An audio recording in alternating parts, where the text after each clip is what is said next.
MySQL Improved uses a single method called query to submit SQL statements to the database. When used with a select query, it returns a MySQLi result object. As well as containing the result set, the result object has a property indicating how many rows it contains. This is mysqli_num_rows.php, which you can find in the chapter 5, 05_03 folder of the exercise files. The try block at the top of the page includes the connection script and then runs a very simple SQL query, a select query. The body of the page contains a table where the results of the query will eventually be displayed. So let's submit the query. To do that, we simply need to call the query method and assign the result to an object. So we'll call the result object result equals db, our connection, and then we just use the query method and pass it our SQL, our select query. To find out how many rows the result set contains, we can access the num_rows property of the result object. So let's insert a new line just before the table is to be displayed. Put it down here on line 23.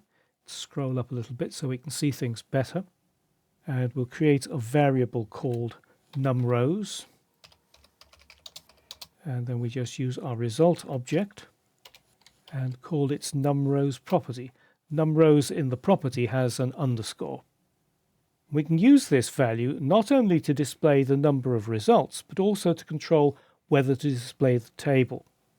So let's create a conditional statement if not numRows. So if we've got no results, numRows will be 0. We can say that no results were found. But if we have got results, we can say how many there were and then display the table. So we need an else block, and inside the else block we'll display the value of numRows. So we'll use a double quoted string here. And we need to move this closing curly brace of the else block. Delete that from there. And it needs to go right down underneath the table. Now we've got a PHP block which is closing the database connection, so we can add it in there. We're not going to display the results in the table yet. Let's just find out if numRows works. So let's save that and test the page in a browser. Total results found 10, and there is the table which will be ready to display them later.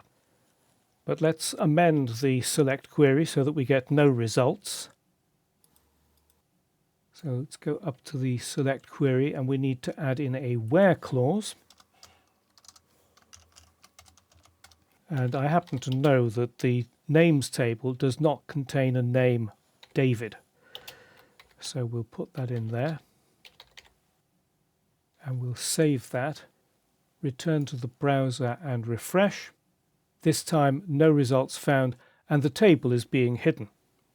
So when you use the query method to submit a select query, the result set is returned as a MySQLi result object, which has a numRows property that tells you the number of rows that were in the result set.